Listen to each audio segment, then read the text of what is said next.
भगवान शंकर की अगर 2 मिनट की भी शिव महापुराण की कथा मिल जाए तो वह हमारे दिल को, हमारे हृदय को कभी कमजोर नहीं होने देती। वो भगवान शंकर की ओर आसक्त बनाकर रखती है। तो उस परमात्मा का नाम लेने से श्री शिवाय नमस्तोभ्यम, ओम नमः शिवाय, नमः शिवाय।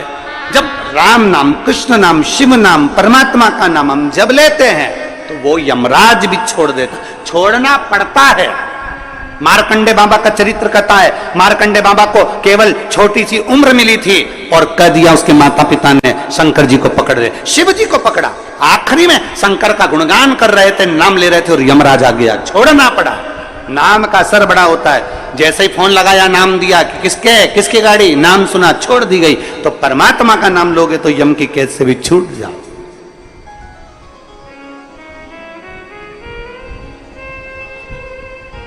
बस नाम की मूलता को पहचान। इसलिए तो तुलसीदास बाबा ने अपने सुंदर वचनों में लिखा, तुलसीदास जी ने अपने वचनों में कहा, कलयुग केवल, जम के बोलो जरा, कलयुग केवल नाम धारा। नाम, उन्होंने कलयुग में यह नहीं कहा कि राम धारा की, कृष्ण धारा की, शिव धारा की, यह धारा। उन्होंने कहा कलयुग केवल नाम धारा। तुम्हारी मर्जी पड़े तो राम बोलो, तुम्हारी मर्जी पड़े कृष्ण बोलो, तुम्हारी मर्जी पड़े शिव बोलो, तुम्हारी मर्जी पड़े दत्त बोलो, तुम्हारी मर्जी पड़े देवी बोलो, तुम्हारी मर्जी पड़े कुल देवता का नाम लो, तुम्हारा जो मन पड़े वो नाम लो। पर कलयुग में नाम जरूर लो, क्योंकि कलयुग का सार तत्व केवल नाम से है, परमात्मा के भजन से। ले आओ जरूर नाम। शिव महापुराण की कथा में माता पार्वती जी ने भगवान शंकर से कहा, भोले बाबा आपका और हमारा विवाह हुआ है। एक लड़की जब किसी लड़के से विवाह करती है, शादी करती है, तो उसके मन में बहुत सारी तमन्नाएं होती है, बहुत सारी आस लगी होती है, बहुत आस रहती है उसकी। एक लड़की जब किसी लड़के से विवाह करती है तो उसके मन में यह आस होती है कि बड़ा घर मिलेगा, परिवार मिलेगा, पति अच्छा मिलेगा, सास ससुर अच्छे मिलेंगे, रिश्तेदार नातेदार अच्छे मिलेंगे, मैं जिस घर में ब्याह कर जाऊंगी मां भोजन की कोई कमी नहीं होगी, मेरे रहने के लिए अच्छा कमरा, अच्छा भवन, सब कुछ मिलेगा, बड़ा बंगला, बड़ा महल मिलेगा। पर भोले बाबा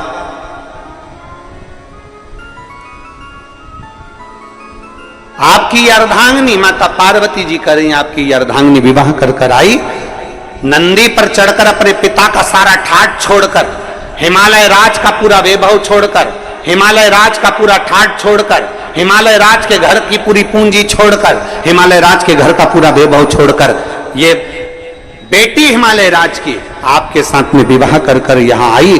पर आपके यहां तो कोई ठाट है ही नहीं, आपके यहाँ तो कोई सुविधा है ही नहीं, आपके यहाँ तो यही शमशान पड़ा हुआ है, खुली जमीन पड़ी हुई है, बस जहाँ कैलाश पड़ा हुआ है, पूरे कैलाश में जहाँ चाहो वहाँ रह लो, किसी कंदरा में प्रवेश कर जाओ, किसी गुफा में जाकर भोजन कर लो, कंदमूल फल मिल जाए तो पा लीजिए और आराम से अपना आनंद पाइए। पूछा मेरे भोलेनाथ ने, पार्वती क्या चाहती हो, तुम चाहती क्या? पार्वती जी ने कहा, प्रभु कोई सुविधा तो होना चाहिए ना।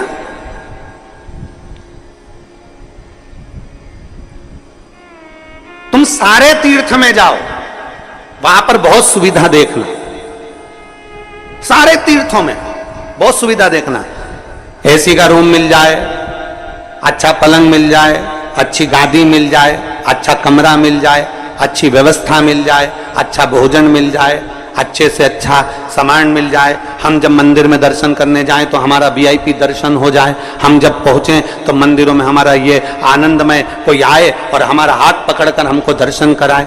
सब मंदिरों में तुम्हारे लिए वीआईपी व्यवस्था हो सकती है, सारे तीर्थों में तुम्हारे लिए वीआईपी व्यवस्था हो सकती है, सारी सुविधा तुम्हें वहां मिल सकती है। पर कुबेरेश्वर धाम जब भी आना तो ये मत सोच कर आना कि यहां सारी सुविधा मिलेगी, क्योंकि जहां सुविधा होती है वही दुविधा होती है, यहां सुविधा है जैसी वैसे प्राप्त हो जाती है। अधिक सुविधा में दुविधा होती है। यहां तो भोजन भी आपको बनाना है और खाना भी, अरे बोलो तो जम के, आपको ही है। कद्दू भी आपको ही काटना है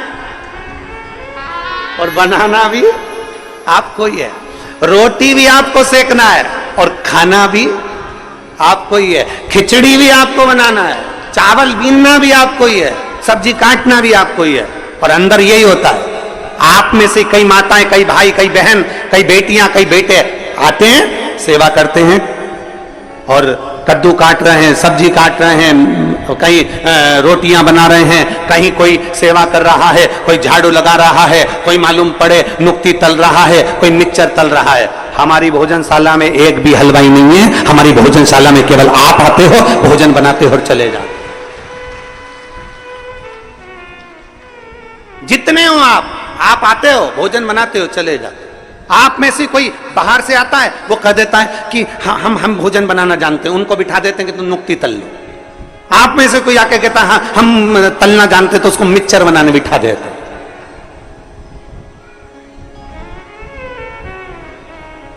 हम तो बाबा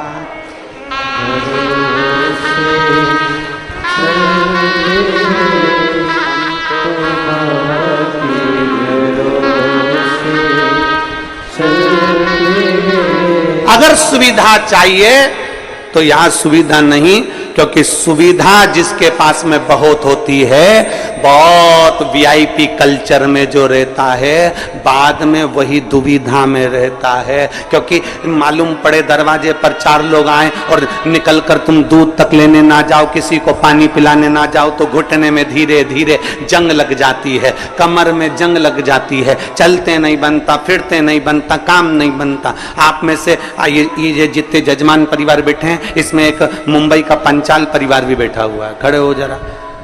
ये दोनों ऐसे जजमान हैं कि जब से कुबेरेश्वर बाबा के धाम से जुड़े हैं, एक भी कथा ऐसी नहीं निकली जिसमें ये यजमान नहीं बने कुबेरेश्वर धाम के। और इन दोनों की आदत ऐसी है कि जैसे ही श्री शिवाय नमस्तुभ्यम बोलने का नंबर आएगा, ये दोनों जमीन पर बैठ जाएंगे और बाबा से विनती एक ही चीज की करते हैं, अगली कथा जब भी हो, बस बाबा अगला जजमान फिर तुझे बनाना। ये सोफे पर बैठ के, पलंग पे बैठकर श्री शिवाय नमस्तुभ्यम बोलते ही नहीं है, ये दोनों नीचे बैठेंगे जमीन, दोनों जमीन। और दोनों के पांव में प्रॉब्लम है, दोनों के पांव में दिक्कत। पर जितनी देर 5 बार, हम 7 बार जो हम श्री शिवाय नमस्तुभ्यम व्यासपीठ से बोलते हैं, तब ये कहीं पर खड़े भी होते हैं ना, तो जमीन पर बैठ के बोलना चालू कर देते हैं। तो हमने इनसे एक दो बार पूछा भी, तुमको मिलता क्या ऐसा? तो क्या इस भूमि में कुछ चुंबक है, नीचे बैठकर जब बोला जाता है और बाबा से मांगा जाता है तो वो वापस खींच कर बुला लेता है। चुंबक बैठ, ये मुंबई से आते हैं, हर कथा में जजमान बन जाते, हर कथा, प्रत्येक।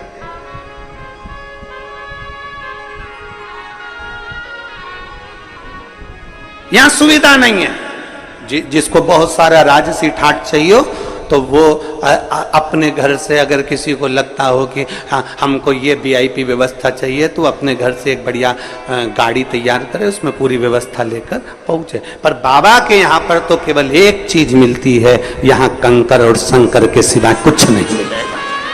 केवल कंकर शंकर, केवल कंकर शंकर। जमीन पर सोगे, अपनी पन्नी बिछाओ, अपनी दरी बिछाओ, अपना ओढ़ो, अपना सो, क्योंकि आपका अपना ये कथा का पंडाल नहीं होता, ये कथा का पंडाल नहीं है। जब आप बाबा के धाम पर कथा सुनने के लिए आते हो, तो हम तो ये मानते हैं कि जैसे कोई पूर्व के समय में तीर्थ करने जाते थे, अपनी दरी, अपना सामान, अपना बर्तन लेकर जाते थे और बैठकर तीर्थ करते थे, बस बाबा के धाम में वैसे आओ, अपना तीर्थ करो, अपना आनंद करो, बाबा से गुणगान गाओ और बाबा से प्रार्थना करो और चले जाओ। फिर वो धीरे धीरे धीरे धीरे धीरे धीरे तुमको कैसे बुलाएगा, कितने ठाठ से बुलाएगा, ये उसके ऊपर निर्भर कर। कितने ठाठ से बुलाएगा ये उसके, जैसे भी आदरणीय विधायक महोदय कह रहे थे, पहले हम आए ट्रेन से, ऑटो से, फिर बस से, फिर गाड़ी से, फिर बाबा ने कृपा कर बुलाया। ये शिव भक्ति है।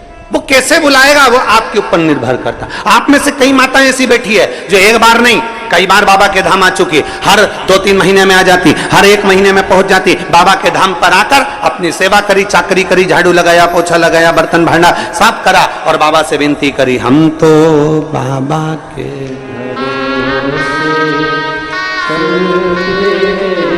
सुविधा में दुविधा। आप जितनी सुविधा में रहोगे उतनी दुविधा में रहोगे, जितनी सुविधा में रहोगे। तुम देखो जितनी सुविधा में तुम रह रहे हो, एसी का रूम, डनलप का गद्दा, वीआईपी ट्रीटमेंट में रह रहे हो, उसके बाद में भी कमर में दर्द है, सारे डॉक्टरों का वीआईपी इलाज चल रहा है तो भी तकलीफ पे तकलीफ चल रही है। मतलब सुविधा में दुविधा है, और जिसको सुविधा में दुविधा लग रही है उसको स्मरण करना चाहिए कि आओ बाबा के धाम, थोड़ी मेहनत करो, थोड़ा परिश्रम करो, मेहनत। और जब हम बाबा के धाम में आकर थोड़ा सा परिश्रम करते हैं, बाबा से अपने दिल की बात कहीं बैठकर 108 बार श्री शिवा नमस्तुभ्यम जब हम कहते हैं, बाबा उसको स्वीकार कर लेते हैं। जब आप और हम भगवान शंकर की अविरल भक्ति में रमे, जो महापुराण की कथा कहती है, उस समय पर हमारे भीतर, हमारे मन में संशय नहीं होना चाहिए। इस पत्र में लिखा कि मेरे परिवार वालों ने मुझसे कहा कि शिव पर छोड़ दे, मेहनत पूरी करना, परिश्रम पूरा करना। मेहनत पूरी कर, परिश्रम पूरा कर। कहा गुरुजी बोलते हैं कि मेहनत में पीछे नहीं हटना है, मतलब मेहनत तो आपको डपट के करना पड़ेगी।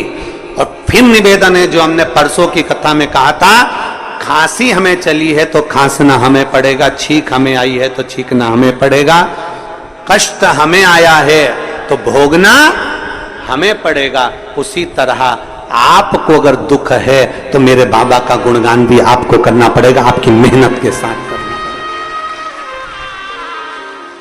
आपके परिश्रम के साथ।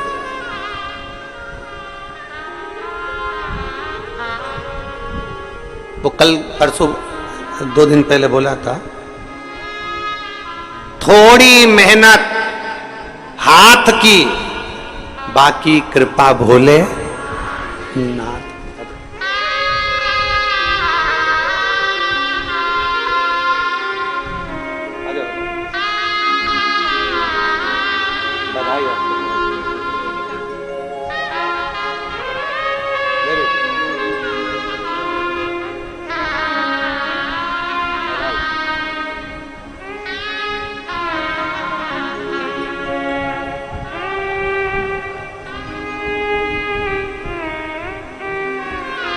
एक शिव के प्रति भरोसा, थोड़ी मेहनत हाथ की, बाकी कृपा भोले नाथ। मेहनत करो, परिश्रम, पीछे नहीं हटना। कोई तुमसे कह दे कि तेरे बस का नहीं है, कोई तुमसे कह दे कि तू नहीं कर सकता, कोई कह दे तुमसे कि तेरी गवर्नमेंट जॉब नहीं लगेगी, कोई तुमसे कह दे कि तेरा इंटरव्यू में तू पास नहीं होगा, कोई तुमसे कह दे कि तू इस सब्जेक्ट में नहीं निकल सकता, कोई तुमसे कह दे कि तू सीए नहीं बन सकता, तब उसको एक बार शिव महापुराण की कथा सुनने का मौका देना और उससे कहना कि इतनी मेहनत कर, दुनिया की चुनौती को अपने दिल में रख, और चुनौती को दिल में रखकर उसको उस मेहनत के बल पर आगे बढ़कर नौकरी लगाकर अपनी मेहनत कर। कैसे नहीं होगा जी, कैसे नहीं? हार किसकी होती है? जो मेहनत ही नहीं करता। हार किसकी है? जो मेहनत ही नहीं करता। दुकान खोल कर बैठ गया, उसके बाद मनी नहीं लग रहा क्योंकि इसमें व्यापार अच्छा नहीं चलेगा, व्यापार अच्छा नहीं चल रहा, व्यापार अच्छा नहीं चल रहा, क्योंकि तेरी रुचि नहीं है ना, तो उसमें संघर्ष ही नहीं कर रहा, तो उसमें मेहनत ही नहीं कर रहा।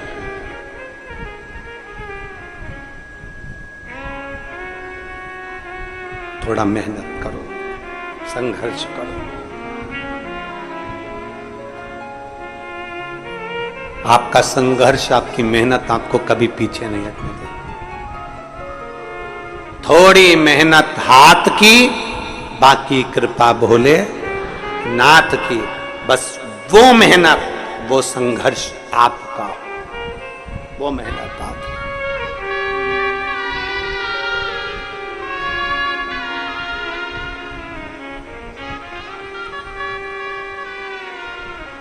और महाराज जब हम पूर्ण भरोसे के साथ में देवाधिदेव महादेव की भक्ति में रम जाते हैं, पूर्ण भरोसे के साथ, हम पूर्ण विश्वास के साथ में भगवान शंकर की अविरल भक्ति में जब हम रमते हैं, हमारे ऊपर शिव की दृष्टि पड़ती ही है, शंकर की दृष्टि पड़ेगी।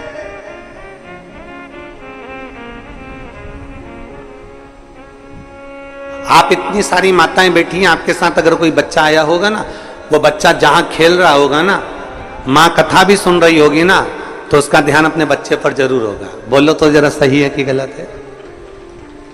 बच्चा अगर खेल रहा होगा तो मां का ध्यान अपने बच्चे पर जरूर है।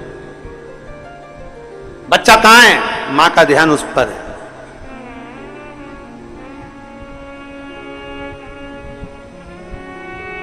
अपने बच्चे पर मां का ध्यान बना रहता है, अपने बच्चे पर पिता का ध्यान बना रहता है, उसी तरह एक लोटा जल चढ़ाने वाले पर मेरे शंकर का ध्यान बना रहता है, बना रहता है।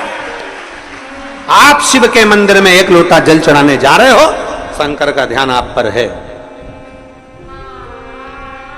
भगवान शंकर का ध्यान आप पर। आप शिव कथा सुन रहे हो, भगवान शंकर का ध्यान आप पर है। सबसे बड़ी भक्ति कौन सी है? मां शबरी अम्मा ने पूछ लिया राम जी से, नवदा भक्ति में सर्वश्रेष्ठ भक्ति कौन सी? नवदा भक्ति में सबसे प्रबल भक्ति कौन सी? नवदा भक्ति में सबसे श्रेष्ठ भक्ति कौन सी है? तो भगवान राम ने कह दिया श्रवणम। नवदा भक्ति में सबसे बड़ी भक्ति है भगवान की कथा को सुनना।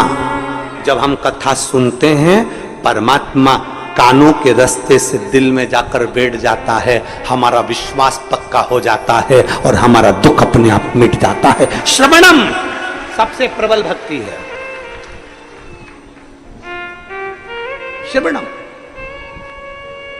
सारी भक्तियों में श्रेष्ठ भक्ति है श्रवण करना, सुन लेना। और आज के जमाने में सुनने की तो आदत नहीं है महाराज। आज के जमाने में सास कह दिए हम किसी की नहीं सुनेंगे, बहू कह देती है हम भी किसी की नहीं सुनेंगे, बेटा कह देता है मैं किसी की नहीं सुनूंगा, बाप कह देता है मैं किसी की नहीं सुनूंगा, भाई कह देता है मैं किसी की नहीं सुनूंगा, पोता पोती कह देते हैं हम किसी की नहीं सुनेंगे। तो क्या सीवर वाला महाराज सुनेगा?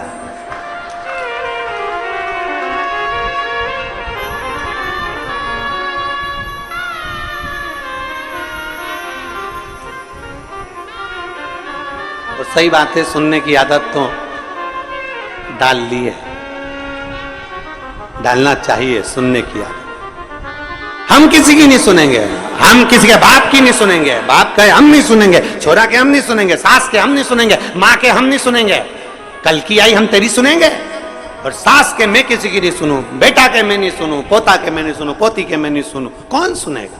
आज के समय में कोई सुनना नहीं चाहता। तो यहाँ राम जी कह रहे हैं सबरी अम्बा को सर्वप्रथम भक्ति, सबसे श्रेष्ठ भक्ति, सारी भक्तियों में श्रेष्ठ भक्ति है श्रवणम, कथा को सुनना, बातों को सुनना, श्रवण करना और अपने अंदर उतारना। ये श्रेष्ठ भक्ति है। जिसने कथा को सुनना प्रारंभ कर दिया, जिसने कथा में दिल लगाना प्रारंभ कर दिया, कथा को सुनते सुनते उसके अंदर विश्वास पक्का हो गया, तो उसके अंदर इतना विल पावर आ जाता है, इतना बल आ जाता है कि वो आखिरी में जीत ही जाता है, वो हारता नहीं।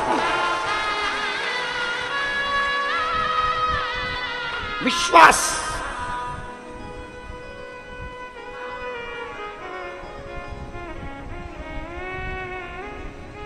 सुनो। और बहुत अच्छा लगता है, देखिए सुनने में जो सुख है ना, वो कहीं सुख नहीं है। श्रवण करने अंदर विश्वास की जागरूकता उत्पन्न होती है। और हम तो साधुवाद देते हैं, कई कई कथाएं जब कहीं जाते हैं, कोई बुलाता है और वहां जब कथाओं में पहुंचते हैं तो इतना शोरगुल होता है उस कथाओं में, इतना शोरगुल होता है, जब कोई बुलाता है हम कथा में जाएं तो इतना शोरगुल होता है। पर आप लोगों को मैं नमन करता हूं कि लाखों की भीड़ आती है। अभी भी देख लो 1 2 3 पंडाल खच भरे, उसके बाद भी एक सुई भी गिर जाए तो मालूम पड़ जाए, इतने साइलेंट होकर आप लोग कथा को श्रवण करते, इतने साइलेंट होकर आप कथा का रसपान ग्रहण करते हो, इतने एकदम शांत, एकदम शांत। श्रवणम, सुनो।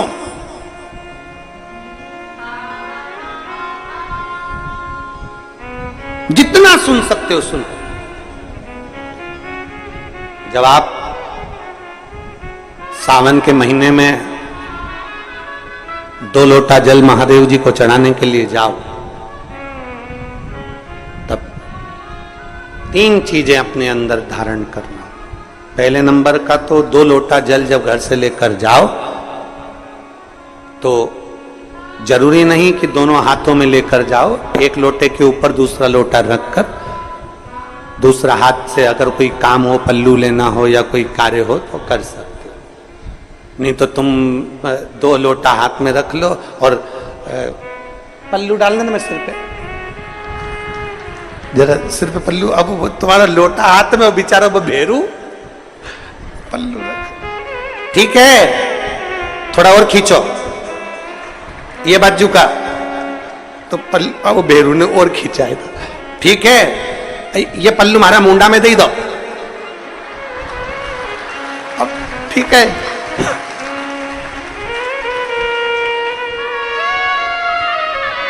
और थोड़ी दूर चली और याद आ गया, ओ बाप, इतने में भेरू ने कहा क्या हो गया, क्या हुआ? वो हमारे फूल माला की पन्नी तो ही रह गई, जरा उठाओ, उठाओ जरा, ये ले, कमर में खोसी दो, खोच कमर में पन्नी। और कैलाश पर्वत पे जाके रहूंगी, भोले को अपना।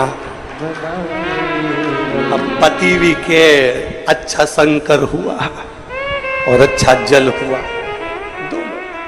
निवेदन है अगर 2 लोटा हाथ में ना तो एक के ऊपर एक लोटा रखकर भगवान की भक्ति धारण करते हुए 3 चीजों में एक चीज जल 2 लोटा, दूसरा श्री शिवाय नमस्तुभ्यम का जाप पूरे सावन के महीने में से कम 5 दिन ऐसे निकालना कि बेलपत्री के पेड़ की छांव में बैठकर हम श्री शिवाय नमस्तुभ्यम की कम से कम 1 माला जरूर कर ले, जरूर।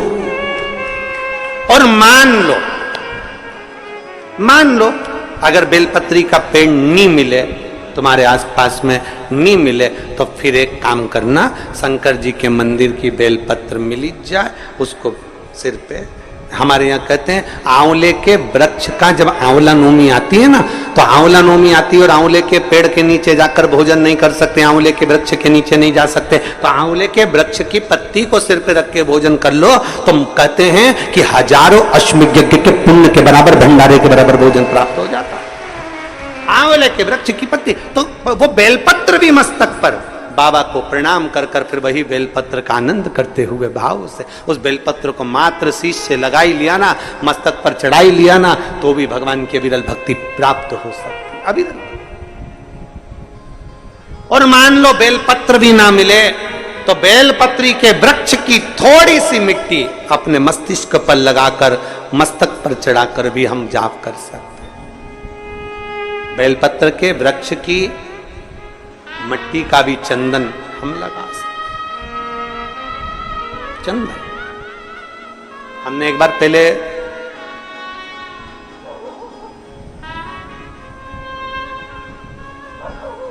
2019 में एक बात कही थी, आपके स्मरण में है कि नहीं वो पता नहीं हमको, पर हमने कहा था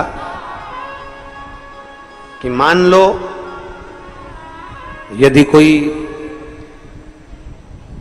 बहुत ज्यादा कार्य अटक रहा हो, बहुत ज्यादा कार्य अगर अड़ रहा हो, तो बेलपत्री के वृक्ष के नीचे की मिट्टी का भी अगर तिलक रोज लगाकर आप अपने कार्य के प्रति जाओगे तो 15 या 20 दिन में या 1 महीने में वो कार्य पूर्ण होता ही है। बेलपत्री के वृक्ष की मिट्टी चंदन के बराबर, चंदन।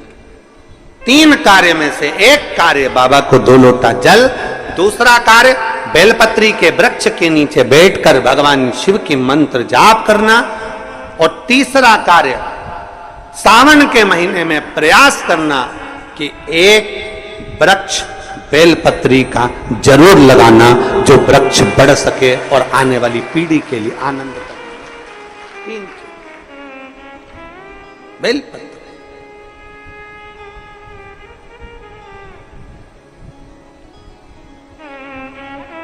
शिव का नाम लेकर, भगवान शंकर की स्तुति कर कर शिव के करीब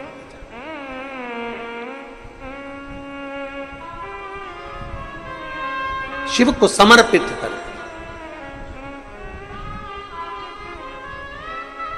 भाव से ये भाव रखकर लगाना कि हम जिंदा हैं तो बेलपत्री का पत्ता, बेलपत्र हम भगवान शिव को चढ़ा रहे हैं, बेलपत्र हम शंकर को चढ़ा रहे हैं। जब हम नहीं रहेंगे तब वो बेलपत्र का पौधा जब बड़ा हो जाएगा तो उस बेलपत्र को कोई शिव पर चढ़ाएगा। हमारे मरने के बाद भी हमारी बेलपत्र शंकर को चढ़ती रहेगी और हमारा कल्याण होता रहेगा।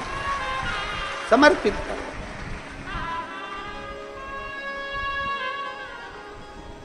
बाबा को समर्पित कर।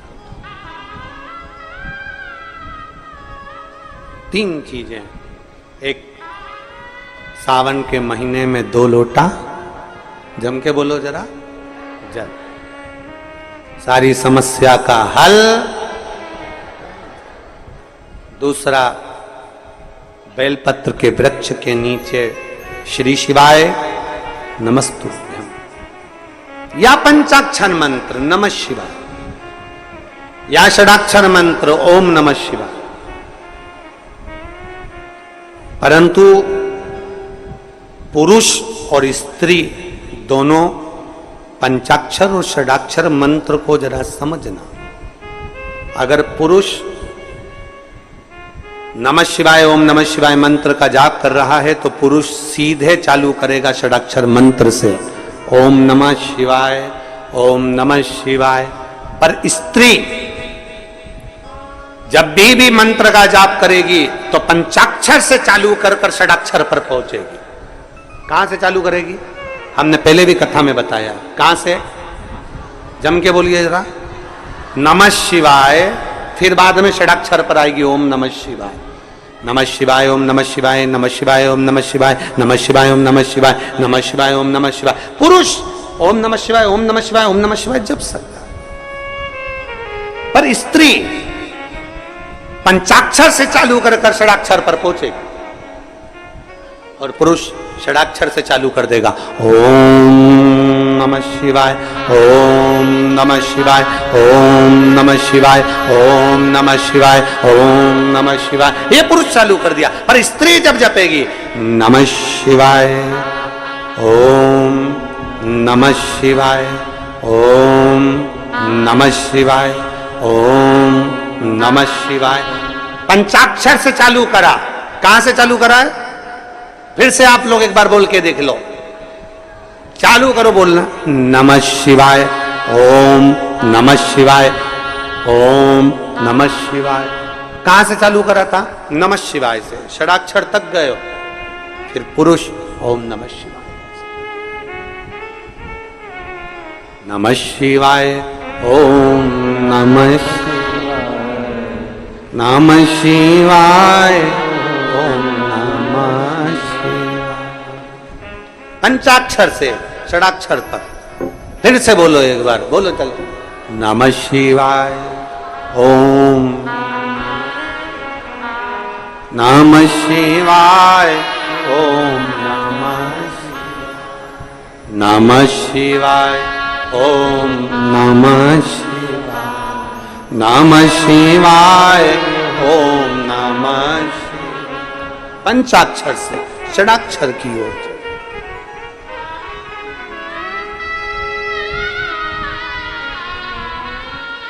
पार्वती मैया शिव जी के साथ में विराजी।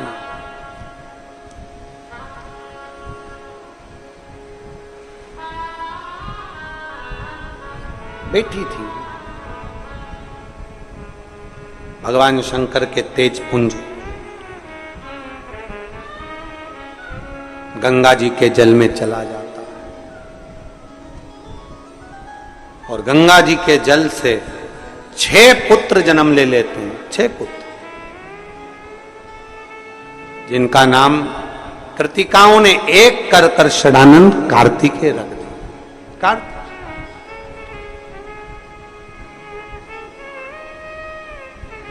षडानंद कार्तिकेय जी जब माता पार्वती जी के पास में आए और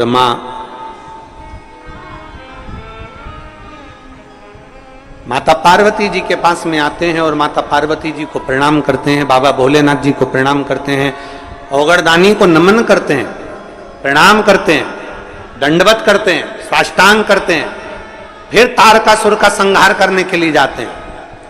अपने घर से जब निकलो पहले 1 लोटा जल महादेव को समर्पित करो।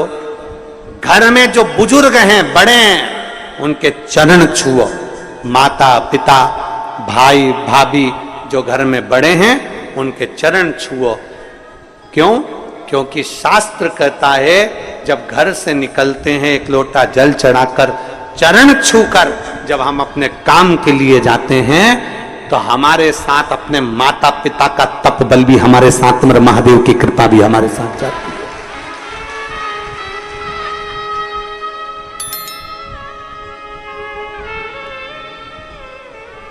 तप बल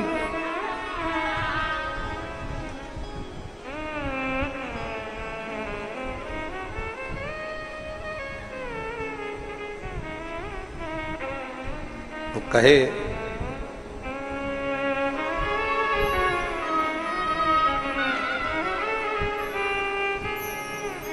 महाराज श्री शिवाय नमस्तो, श्री शिवाय नमस्तो, श्री शिवाय नमस्तो, श्री शिवाय नमस्तु।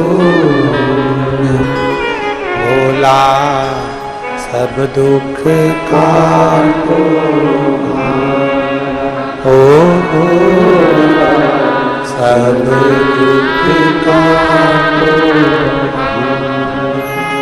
शिव शंकर जपू तेरी माला, भोले बाबा जपू तेरी माला, भोला सब दुख काटो, ओ भोला सब दुख काटो। देश है मंगल मंगलकारी, देश है मंगल मंगलकारी, शमशान वासी शमशान वासी ओ भोला सब दुख काटो, ओ भोला सब दुख काटो। भगवान शिव की कथा कहती है, देवाधिदेव महादेव का संवाद कहता है।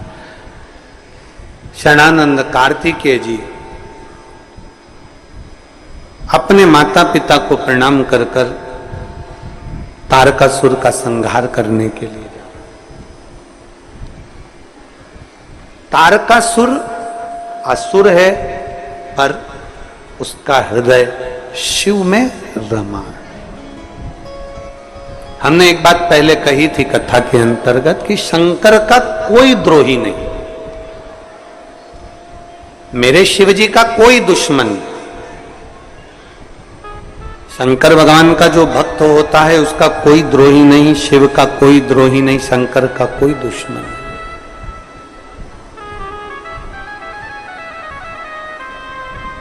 कौन द्रोही होगा? क्योंकि तारकासुर ने मांगा क्या था?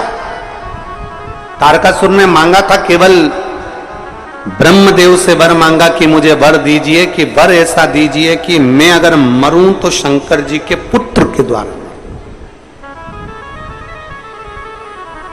शिव जी के बेटे के द्वारा मेरे प्राण छूटे। क्योंकि तारकासुर जानता था कि भोलेनाथ सती माता के बाद में विवाह नहीं करना चाहते थे, और मैं चाहता हूं कि मेरा बाबा विवाह जरूर करे।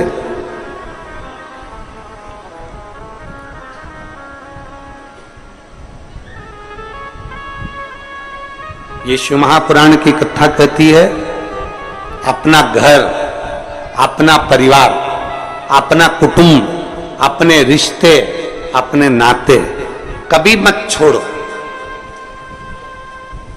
उस कुटुंब में, उस परिवार में, उन रिश्तों में, उन नातों में रमे, पर रमते रमते शिव की भक्ति को। बनी जिला बिहार की रहने वाली हूं। बाबा का मैं क्या वर्णन करूं? आस्था चैनल के माध्यम से आपसे जुड़ी हूं, शिव पुराण की कथा सुनती हूं, मंदिर में एक लोटा जल चढ़ाना प्रारंभ कर दिया। मेरे छोटे भाई का तबीयत बहुत खराब हो गया था। डॉक्टर ने कह दिया था कि इसकी किडनी और लीवर दोनों डैमेज हो चुके हैं, वो काम नहीं कर रहे हैं। डॉक्टर तो यहां तक बोल दिया कि इसकी किडनी और लीवर काम नहीं कर रहे हैं, ये किसी कार्य का नहीं है, आप इसको घर ले जा सकते हो। शरीर पूरा बेकार हो चुका था। 19/9/2023 को उसका शरीर बेकार हुआ। हम लोग घबरा गए, अब करें तो करें क्या। उसी दिन आपकी शिव महापुराण की कथा में आपने काली मिर्च का वर्णन किया और जल चढ़ाने का वर्णन किया।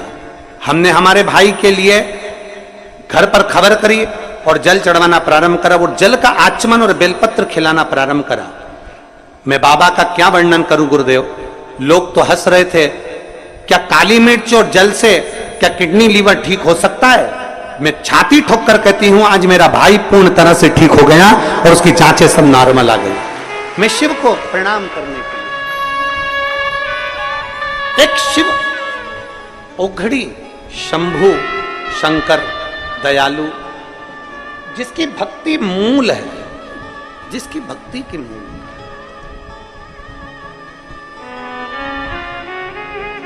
और खाली ना जाता कोई दर से तुम्हारे, खाली ना जाता कोई दर से तुम्हारे, मैं भी खड़ी हूँ नन्ही बाहें पसारे, अपने हृदय लगा लो, लगा गिरा जा रहा हूँ, उठा लो भोले।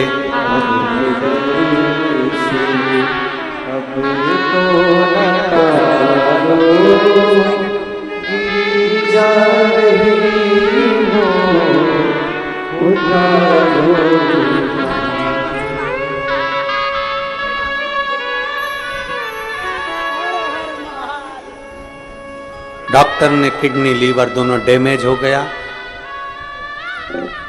ठीक नहीं होगा, इसको घर ले जाओ। एक लोटा जल दुनिया के लोग नहीं जान पाएंगे, हंसेंगे लोग।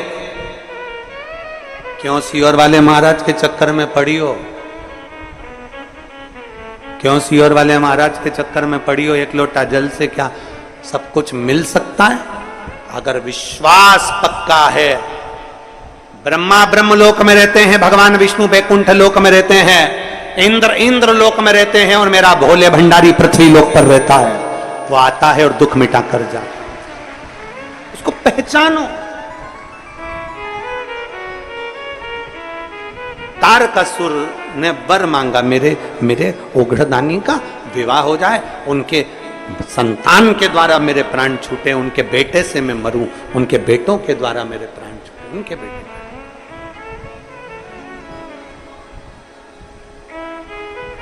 अब शिव का कोई द्रोही नहीं, मेरे शंकर भगवान का कोई द्रोही नहीं, मेरे ओघड़दानी का कोई द्रोही नहीं। उन्होंने तो स्वीकार कर लिया। तारकासुर का संहार करने से पहले, तारकासुर को मारने से पहले मां पार्वती जी ने कह दिया, सुन कार्तिकेय षडानन, तू जा तो रहा है पर एक बात का स्मरण रखना। षडानन कार्तिकेय, तू जा तो रहा है पर इतना याद रखना कि तारकासुर को मारना जरूर, पर उसके दिल में, उसके हृदय में शिव बसा है, इसलिए तो उसके हृदय में, तो उसके दिल में कोई बाण मत मार देना, तो उसके हृदय में कोई बाण मत मार देना, तो उसके दिल में कोई बाण मत मार देना।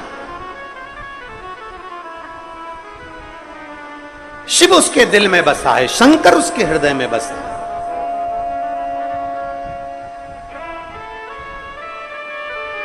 और महाराज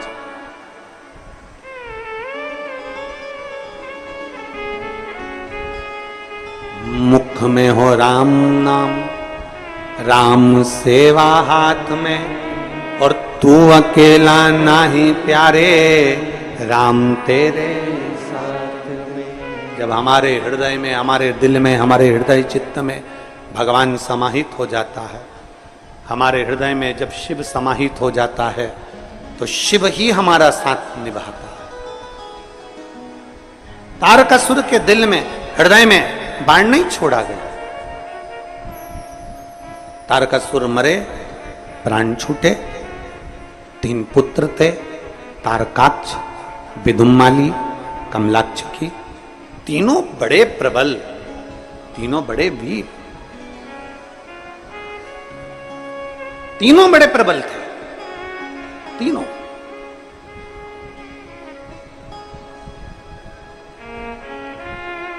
जब हमारा विश्वास जागृत हो जाए, जब हमारा भरोसा दृढ़ हो जाए, जब हमारा विश्वास पक्का हो जाए, तब शिव सुनता जरूर है। विश्वास अगर पक्का है तब।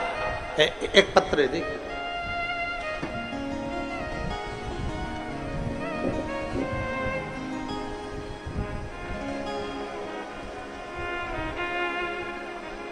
मैं काजल जादौन, कोटा, राजस्थान से आई हूं। काजल कहीं बैठी हो तो हाथ हिला सकती है। मैं काजल जादौन, कोटा, राजस्थान से आई हूं गुरुजी। पिछले कई सालों से मैं सीए की तैयारी कर रही थी। कहीं बैठी हैं क्या काजल? अगर कहीं बैठी हो तो हाथ हिला सकती हैं। आप ही हैं? आ जाओ, एक बेलपत्र ले जाना काजल, आ जाओ। पिछले कई सालों से मैं सीए की तैयारी कर रही थी पर पास नहीं हो पा रही थी। फिर मेरी मम्मी ने मुझे बोला कि तू रोज शंकर जी पे 1 लोटा जल चढ़ाया कर और शिव जी के ऊपर जल चढ़ाना प्रारंभ कर। बाद में रोज मैंने शंकर भगवान पर जल चढ़ाना प्रारंभ करा। पशुपतिनाथ का व्रत किया। आप कहते हो कि किसी भी गमले में पार्थिव शिवलिंग का निर्माण कर लो, उसकी पूजन करो, मैंने वो भी करना प्रारंभ करा। 10 मार्च 2024 को मैं रुद्राक्ष महोत्सव में आ गई और बाबा को इसी कुबेरेश्वर धाम की भूमि पर नमन कर कर गई कि मैंने कई सालों से एग्जाम दे रही हूं पर मैं पास नहीं हो रही। और सियोर वाला महाराज कहता है कि खूब मेहनत करो, इस साल मैं दुगनी मेहनत करूंगी पर पास तुझे करना है। गुरुदेव, मैं बाबा से प्रार्थना कर कर 10 मार्च 2024 को कहकर गई और बाबा से विनती कर कर गई। यहीं का कंकर उठाकर ले गई और जब एग्जाम आया मैंने खूब मेहनत करी और एक बेलपत्री शहद लगाकर बाबा को चढ़ाकर एग्जाम देने चली गई। बाबा की कृपा से 11 जुलाई 2024 को मेरा सीए कंप्लीट हो गया। मैं बाबा को यहां नमन करने के लिए आई हूं। मैं सीए बन गई, मैं बाबा को प्रणाम करने के लिए। एक पत्र और है, देखिए बेटी, अगर हो तो आ जाना। काजल जादौन, कोटा, राजस्थान। एक पत्र और है। मनोज कुमार स्वामी, गांव पलसाना, जिला सीकर, राजस्थान के निवासी हैं। कहीं बैठे हैं? आप ही हैं? आ जाओ, एक बेलपत्र ले जाना, आ जाओ। मनोज जी आए हो आप साथ में? मनोज हाथ हिलाइए, आप आए हैं? मनोज आए? हाँ ठीक है, जाओ बेलपत्र ले जाना। मनोज कुमार स्वामी, गांव पलसाना, जिला सीकर, राजस्थान का निवासी हूं। मेरा मोबाइल नंबर ये है। 7 सालों से सीए की एग्जाम दे रहा था, पर मेरा रिजल्ट क्लियर नहीं हो पाया। 9 बार एग्जाम दे चुका हूं, पर फिर भी मेरा रिजल्ट क्लियर नहीं हुआ। मैं बड़ा परेशान हो गया एग्जाम दे देकर। पर आखिरी में मेरी माता ने, मेरे परिवार वालों ने कहा कि वो सियोर वाला महाराज कहता है कि मेहनत करोगे फल जरूर मिलेगा। अब की बार मेरे पत्नी सिरसा हरियाणा में आपकी कथा सुनने के लिए गई और बाबा से विनती पंडाल में बैठकर कर आई कि बाबा ऐसी कृपा कर दो कि मेरे पति का सीए हो जाए और वो पास हो जाए। बाबा ने ऐसी कृपा करी गुरुदेव कि शिव पर 1 लोटा जल चढ़ाना, और जब एग्जाम के लिए गया पूरे टाइम श्री शिवाय नमस्तुभ्यम बोलते हुए गया और एक बेलपत्री शहर लगाकर चढ़ा कर गया। आज 7 सालों के बाद मेरे बाबा ने मुझे सीए बना दिया। मैं बाबा को प्रणाम करने के लिए आया। शिव तत्व इसी को आ जाओ।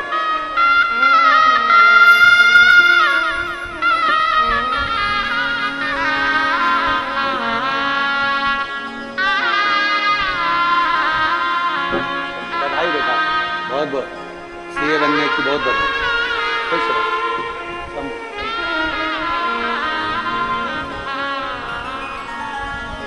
अरे लुटा दिया भंडार कर दिया मारा। एक विश्वास हमारे भीतर उत्पन्न करें, एक दृढ़ता हमारे भीतर उत्पन्न करें। तारकासुर के 3 बेटे तारकाक्ष, विदुम्माली और कमलाक्ष की, तीनों ने उपद्रव मचाना प्रारंभ करा। पर तीनों ने विचार करा यदि हम ज्यादा उपद्रव मचाएंगे तो मारे जाएंगे। तो तीनों ने वर मांगा ब्रह्मदेव से, ब्रह्मा जी से।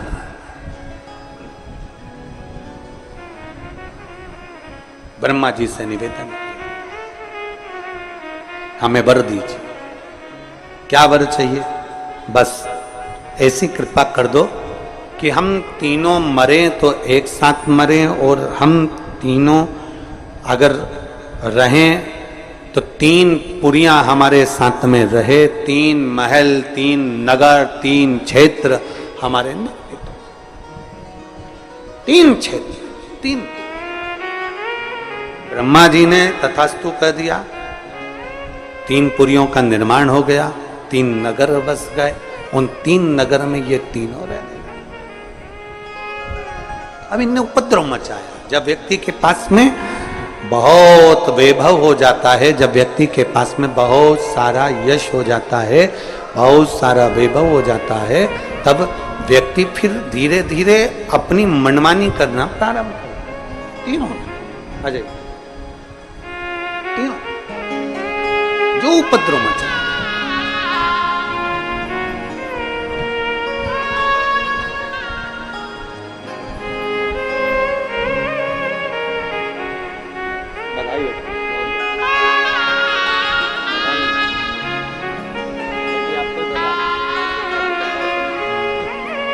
एक बार जोरदार ताली बजाएं बच्चों के लिए। बहुत बहुत साधुवाद।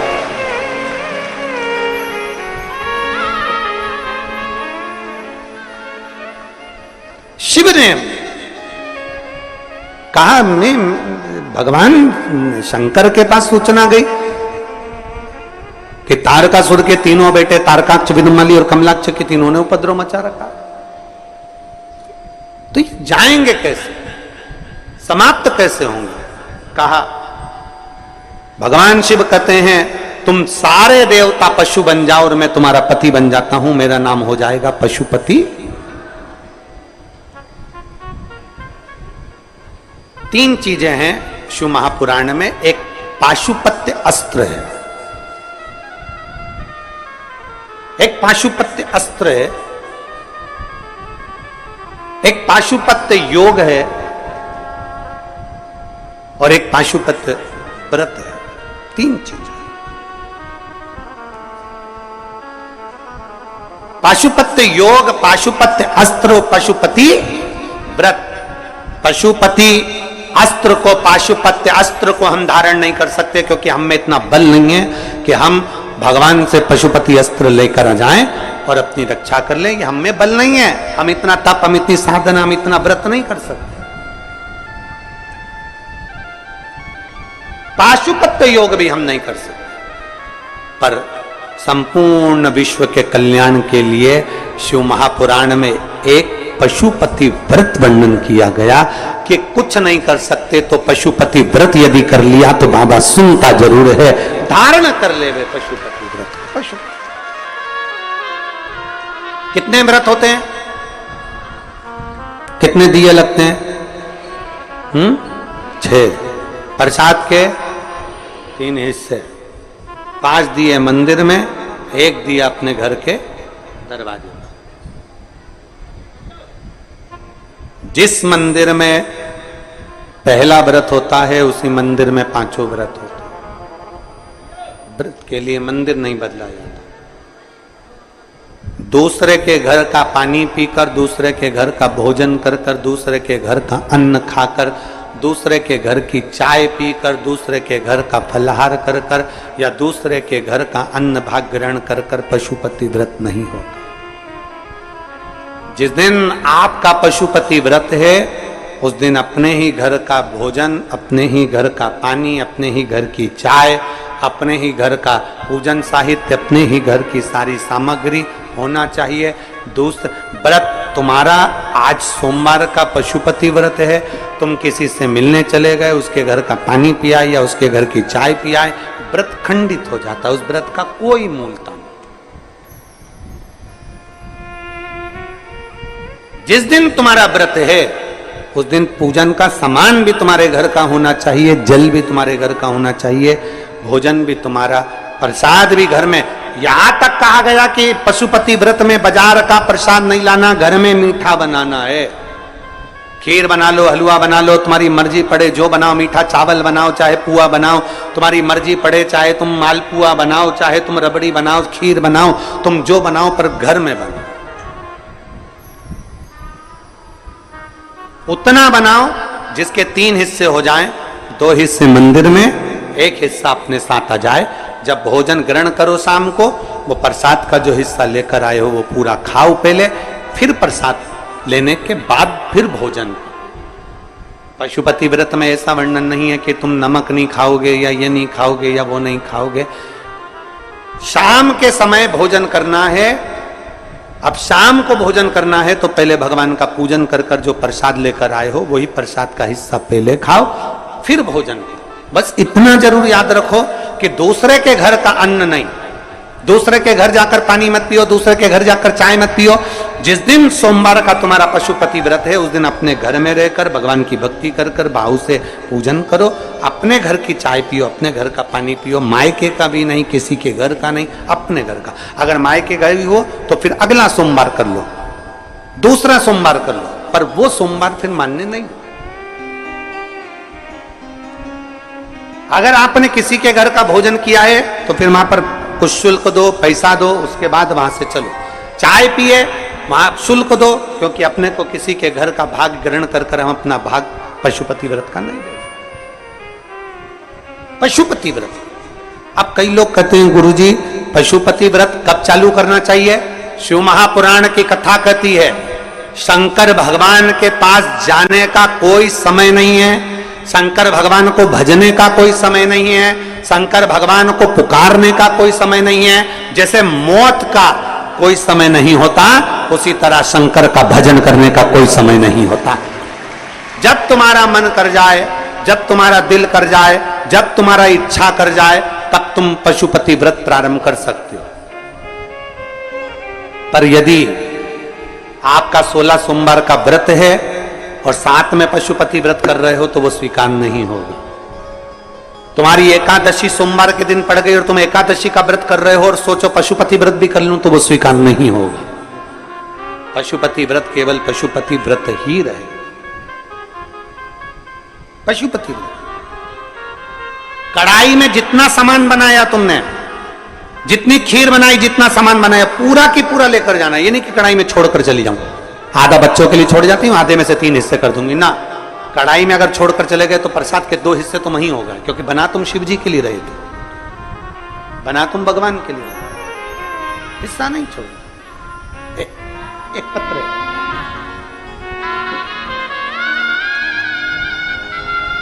आशा देवी, सतीश कुमार, देहरादून उत्तराखंड से आए हैं। कहीं बैठी हो तो हाथ हिला सकती हैं। आशा देवी, सतीश कुमार, देहरादून उत्तराखंड से हम 2 बहनें आई। कहीं बैठी हैं? आप ही हैं, हाथ हिला दो। श्री शिवाय नमस्तुभ्यं। आ जाओ, बेलपत्र लेकर चले जाओ। उत्तराखंड देहरादून से आए हैं, कुबेरेश्वर धाम बाबा से मिलने के लिए आए और अपने मायके आए। मायका आप सभी का है। हर हर महादेव। मेरे बेटे राहुल कुमार, जो 2020 से सरकारी नौकरी के लिए तैयारी कर रहा था, 2020 से उसकी नौकरी नहीं लग रही थी, वो आखिरी में हार गया और उसने कह दिया, मम्मी अब मैं एग्जाम नहीं दूंगा, अब मैं कंपटीशन एग्जाम में नहीं बैठूंगा। तब मैंने अपने बेटे से कहा कि क्यों हिम्मत हारता है, थोड़ी मेहनत और ज्यादा कर और बाबा पर भरोसा रख। वो सियोर वाला महाराज कहता है कि भरोसा कभी टूटता नहीं है अगर शिव पर करा है तो।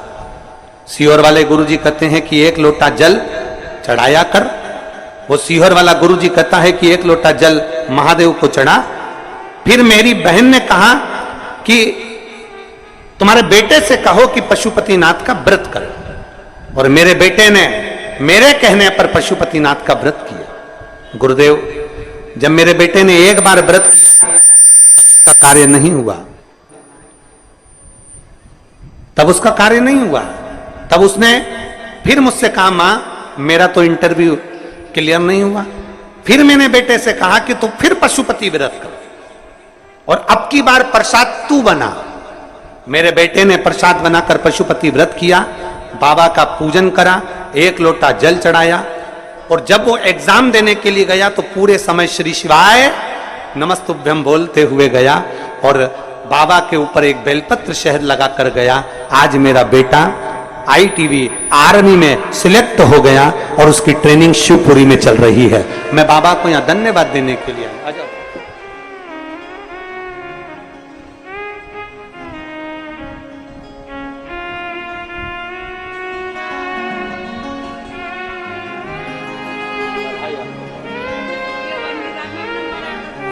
वो कह रही हैं कि 2 सरकारी नौकरी आ गई थी उसकी, एक वन विभाग में भी आ गई और एक उसमें भी आ गई। ये शिव की कृपा है। उसने 2 पशुपति व्रत कर।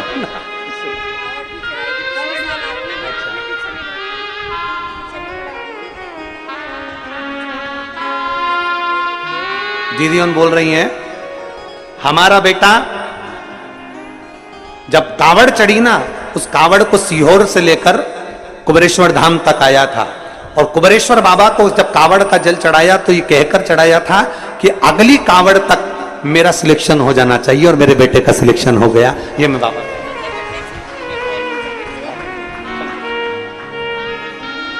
शिव तत्व के, शिव तत्व है, वो घड़ी है शिव।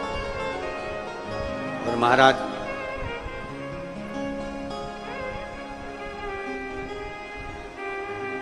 मैंने तेरे ही भरोसे, श्री शिवाय नमस्तु, श्री शिवाय नमस्तु, श्री शिवाय नमस्तु, श्री शिवाय नमस्तु, श्री शिवाय नमस्तु। भोला सब दुख का ओ भोला सब दुख का शिव शंकर जपो तेरी माला, भोले बाबा जपो तेरी माला, भोला सब दुख काटो, ओ भोला सब दुख काटो। वेश है मंगलकारी, वेश है मंगल, शमशान वासी हमारा, शमशान वासी हमारा, ओ भोला सब दुख काटो, ओ भोला सब दुख काटो। पशुपति नाथ का वर्णन किया गया महाराज। पशुपति व्रत की बड़ी महत्वता है, बड़ी महत्व। एक पत्र है, देखिए। पहले तो मैं अपने बड़े भैया को प्रणाम करती हूं। प्रणाम जीत जी। मेरा नाम अनुराधा कुशवाहा, पति का नाम पुष्पेंद्र कुशवाहा। मैं यूपी जिला अलीगढ़ से आई हूं। कहीं बैठी हैं तो हाथ हिला सकती है। यूपी अलीगढ़ से आई हूं। कहीं बैठी हो तो हाथ हिला सकती हैं। और बच्चे आए हो साथ में तो दोनों को लेकर यहां आ सकती हैं। दोनों बच्चों को लेकर आ जाओ, लिया लिया, आ जाइए। गुरुदेव, मेरी शादी को 10 साल हो चुके थे। मेरी 2 बेटियां थी, उसके बाद में गर्भ नहीं ठहरा था और मुझे यहां पुत्र नहीं था। जहां भी लोग ताना दिया करते हैं गुरुदेव, हम जहां रहते हैं वहां के लोग कहते हैं तुम्हारे घर में बेटा नहीं, बेटा नहीं, बेटा नहीं करते। इतनी दुखी होती थी कि कहीं जाने आने के लायक भी नहीं थी। किससे कहूं अपने मन की बात? जब देखो जब लोग ताना दिया करते थे, इतना दिल दुखा गुरुदेव। आपकी टीवी पर कथा सुनी और बाबा से विनती करी, बाबा तू दुनिया के भंडार भरने वाला है तो मेरी झोली क्यों खाली रख दी? बाबा, एक बेटी कैसी होती है तुम जानते हो बाबा। जब बेटी के गर्भ से बेटा नहीं होता तो लोग ताना दे दे के मार देते हैं। बाबा आप कृपा करो ना बाबा, कुछ ऐसी कृपा कर दो कि मेरे घर भी बेटा हो जाए। 10 साल के बाद बाबा ने मेरी फिर सुनी और बाबा का सफेद आंकड़े की जड़ का मैंने प्रयोग करा।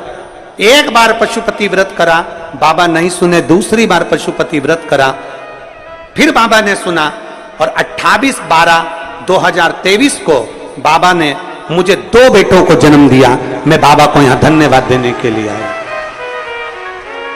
मेरे घर में 2 बेटों ने जन्म लिया, मैं बाबा को यहां प्रणाम करने के लिए आई हूं। दोनों बेटों का फोटो लगाया गया है और बच्चे लेकर यहां वो आ रहे हैं। भाव से अपन दर्शन। शिव तत्व की प्राप्ति, शिव ओघड़ी है, शंभु ओघड़ी है। एक विश्वास, एक भरोसा, एक दृढ़ता जब हमारे भीतर आती है तो शिव भक्ति अवश्य समाहित होती है। शिव भक्ति अवश्य समाहित होती है जब हम। और मैंने तेरे ही भरोसे बाबा, तेरे ही भरोसे हवा बिच उड़ती जाऊंगी बाबा, डोर मैं कंटी भोले में शंभू में। ले आओ, दोनों बच्चों को ले आओ। भगवान शिव का करा हुआ भरोसा, भगवान शिव पर करी हुई भक्ति कभी खाली नहीं जाती। ले आओ बेटा।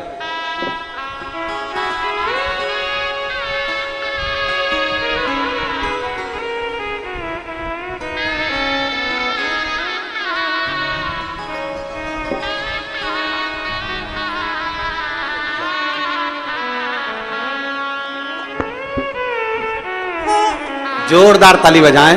शंभू शंभू ले।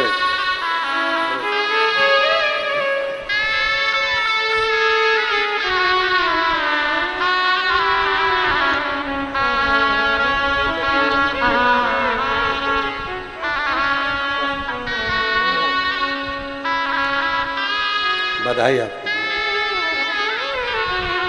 अविरल भक्ति शिव की धारण करें। भगवान कुंदकेश्वर पधार रहे हैं, जोरदार ताली बजाकर स्वागत करें भगवान कुंदकेश्वर का। कल कथा का छठा दिवस रहेगा। बड़े भावों के साथ में हमारे बीच में मोती बाबा मंदिर से पुजारी जी आए हैं, उनको भी मैं आमंत्रित करता हूं।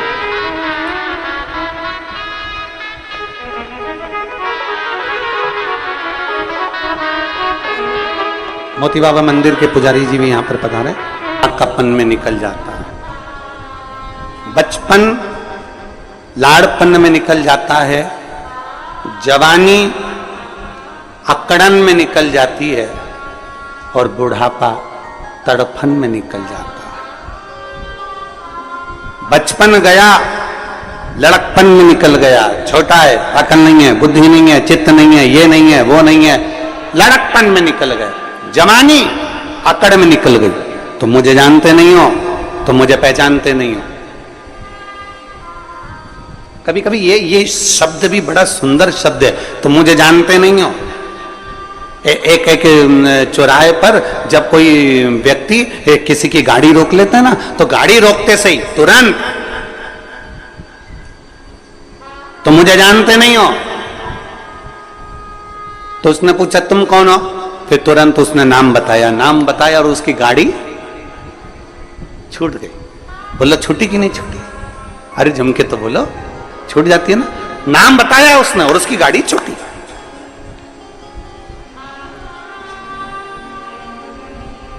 डॉक्टर को दिखाने जाओ और भीड़ बहुत लग रही हो, फिर नंबर देने वाले से कहे तुम हमें जानते नहीं हो, फिर नाम बताया, नंबर जल्दी लगा कि नहीं लगा? बोलो जम के तो बोलो, लग गए। जब गाड़ी पकड़ाती है और नाम बता देने से गाड़ी छूट जाती है, तो फिर अपने को भी ये बात अपने अंदर धारण कर कर रख लेना चाहिए कि गाड़ी को पकड़ा, नाम बताने से गाड़ी छूट गई, तो जब यमराज हमें पकड़े तो हमें भी शंकर का नाम बता देना है, तो हम भी छूट जाए। गाड़ी पकड़ी और नाम बताया तो गाड़ी छूट गई, तो क्या वो यमराज के सामने नाम बताओगे तो ना छूटोगे? और अंत समय प्रभु आना पड़ेगा, वचन दिया तो निभाना पड़ेगा। आए ना आए प्रभु कुटुंब कबीरा, अंत समय प्रभु आना पड़ेगा, वचन दिया तो निभाना पड़ेगा। और अंत समय प्रभु आना पड़ेगा, वचन दिया तो बोलना, अंतरात्मा से बोलना, सावधान होकर। एक मछुआरा जो मंत्र दे रहा है नारद जी को, उसको 5 बार उच्चारण सभी करो। ओम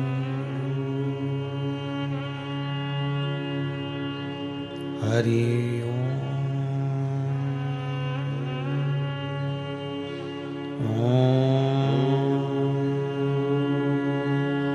हरि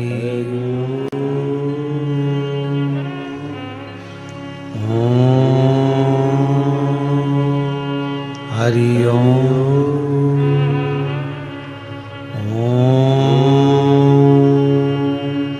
हरि ओम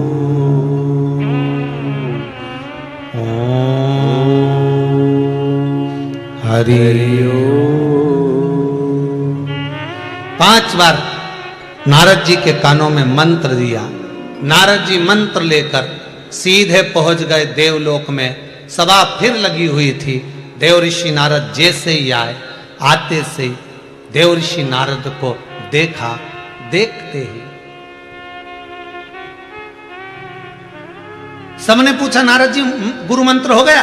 हो, मंत्र मिल गया? हो।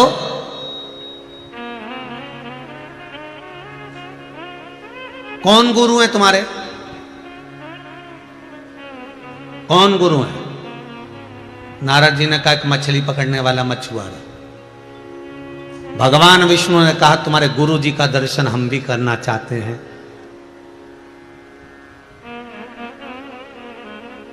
वो साधारण गुरु नहीं हो सकता जो देवऋषि नारद को मंत्र दिया है। ऐसे गुरु को प्रणाम हम भी करना चाहते हैं। नारद जाओ अपने गुरु को लेकर आओ। और उसने कह दिया था थोड़ी देर बाद फोटो मांगने आ जाएगा। गुरु गुरु होता है, सब जानता है।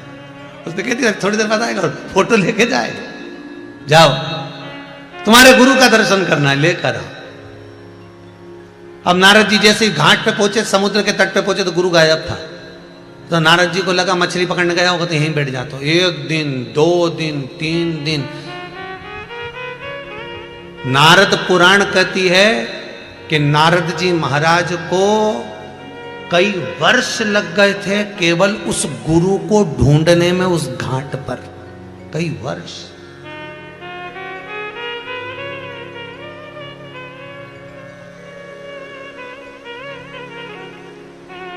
कई वर्ष ढूंढ रहा है। देवर्षि नारद को जब नहीं मिले, शिव महापुराण की कथा कहती है, नारद पुराण की कथा कहती है, देवर्षि नारद समुद्र के तट पर तप साधना में डूब गए। जिसने जिंदगी में तप साधना करी होगी वही दूसरे को तप साधना में लगा सकते हैं। और यह प्रसंग शिव महापुराण में आता है। जिस समय चंद्रदेव को क्षय रोग हो गया, चंद्रमा की सारी काया क्षय होने लगी, गिरने लगी, उसको श्राप लग गया दक्ष प्रजापति का कि तुम रोहिणी के प्रति प्रेम ज्यादा रखते हो, बाकी की धर्म पत्नियों को नहीं देखते, तुम्हें काया का अभिमान है, तुम्हारी काया छिन्न होगी, तुम्हारी काया बेकार होगी, तुम्हारी काया टपक टपक कर नीचे गिरेगी। जब चंद्रदेव की काया जमीन पर टपक टपक कर गिरने लगी, तब चंद्र रोते हुए सब दूर घूम कर आए, कोई नहीं साथ दिया। तब चंद्रदेव देवर्षि नारद के पास में गए और नारद जी से पूछा मैं क्या करूं? तो जिसने तप साधना करी थी उसी तप साधना का बल था। देवर्षि नारद ने कहा मैंने समुद्र के तट पर तप साधना करी तो मुझे गुरु मिल गया था, तू समुद्र के तट पर जाकर शंकर की आराधना कर तो तुझे शंभु मिल जाएगा। यह देवर्षि नारद ने ज्ञान दे दिया। यह देवर्षि नारद का ज्ञान तत्व था, यह देवर्षि नारद ने प्रदान कर दिया। तुम्हें मिल जाएगा, जाओ तुम्हें प्राप्त हो जाएगा, जाइए ढूंढिए। जितने तप करा होगा, जितने साधना करी होगी, जिसने भजन करा होगा, जिसने कीर्तन करा होगा, ध्यान देना, मीठा खाने वाला स्वाद बता सकता है, बहुत अच्छा बना है साहब, गुलाब जामुन बहुत जोरदार है, पर चाशनी थोड़ी सी कड़ली हो गई, इन्हें दांत में चिपक गई। स्वाद बताने वाला बता देगा, गुड़ खाने वाला, शक्कर खाने वाला, रसगुल्ला खाने वाला, इमरती खाने वाला स्वाद बता देगा, पर खाना आपको भी पड़ेगा। तो चंद्रदेव से कहा कि भजन करोगे तो शिव मिलेगा, मैंने तप साधना करी तो मुझे गुरु मिल गया, तुम तप साधना करोगे तो तुम्हें भगवान जरूर मिलेगा। और चंद्रदेव ने तप साधना करी तो काया का रोग मिटा, सोमनाथ जी महाराज विराजमान हो, सोमेश्वर महादेव। ये देवर्षि नारद ने चंद्र को बताया, चंद्र ने तप करा तो शंकर ने मिला। ये तप साधना, ये तप साधना थी। जो तप करने लगे नारद जी महाराज, इतनी तप भक्ति में डूब गए कि उस साधना में डूबे डूबे नारद जी को डूबे कई समय हो गया। तब शंकर रूप में वही मछुआरा सामने आ गया, वही मछुआरा। और मछुआरे ने नारद जी को हिलाया, नारद जी हिले ही नहीं। तब नारद जी के ऊपर समुद्र का जल डाल दिया। तब नारद जी उठे और उठकर नारद जी की आंख में आंसू भरे थे। गुरु के चरण पहली बार नारद ने पकड़े थे। गुरु मंत्र लिया तब भी नहीं पकड़े कि मैं देवर्षि नारद इस मछुआरे के पांव पकड़ूंगा।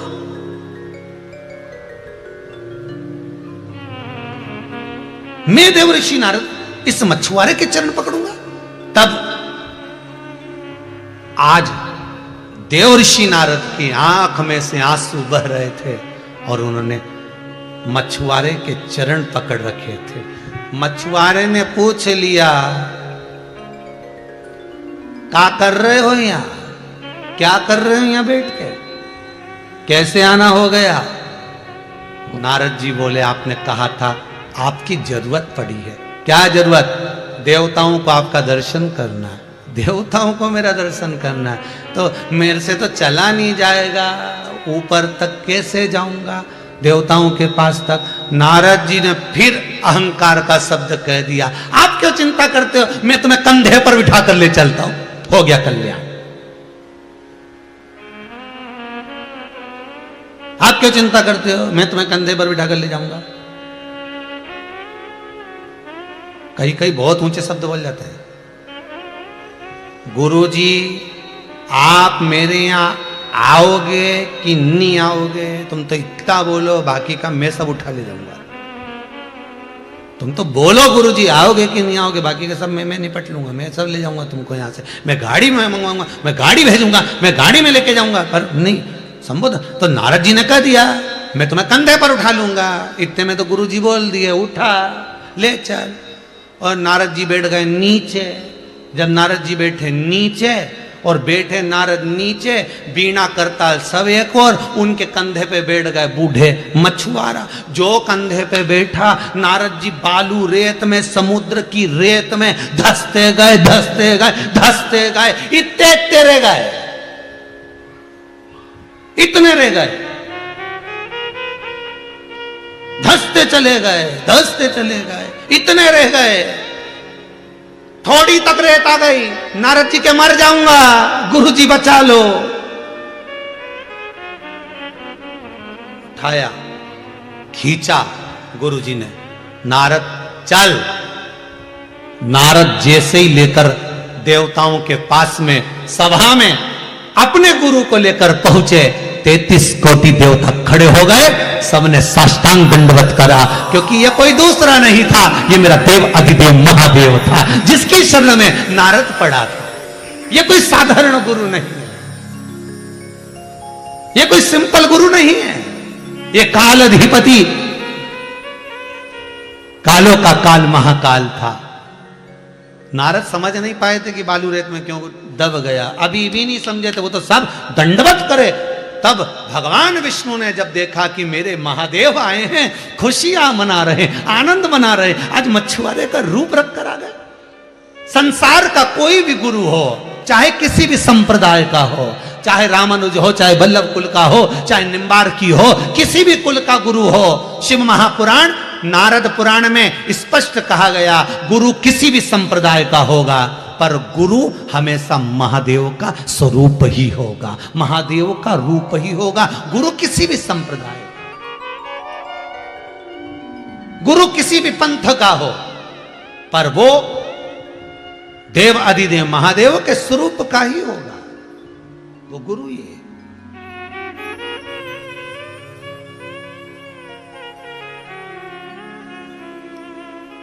देव ऋषि नारद ने हाथ जोड़े, सारे तीर्थ धाम आपके चरणों,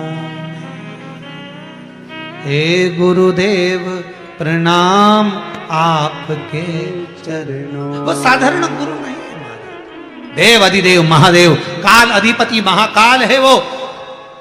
शिव पुराण कहती है संसार का जितना गुरु होगा वो शंकर का स्वरूप, शिव का स्वरूप, जो गुरु मंत्र दे रहा है, गुरुवाणी कर रहा है।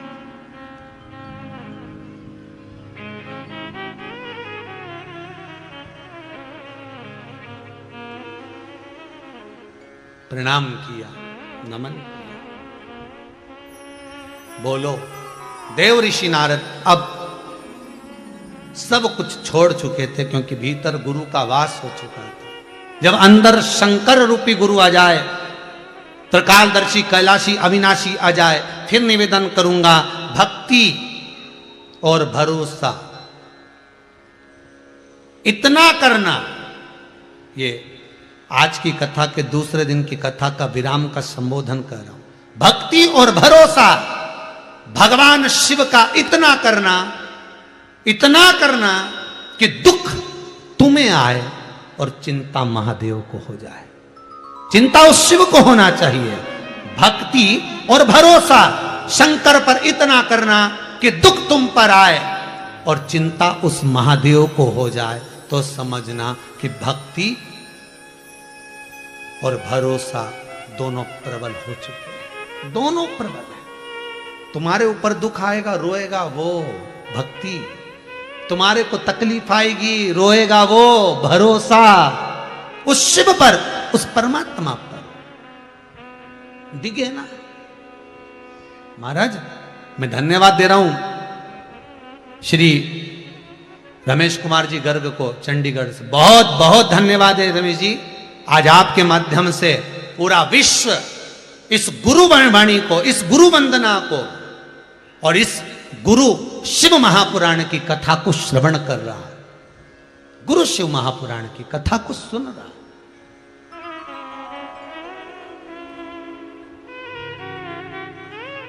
आपके माध्यम से आज कोई कह रहा था, गुरुदेव जो सावन में शिव महापुराण की कथा हो, हमको गंगा यमुना और सरस्वती इन त्रिवेणी का पूरा वृतांत श्रवण करना है, इनका उद्गम भी श्रवण करना है, ये किसके साथ रही, कैसी रही, इनका श्रवण प्रयास करेंगे।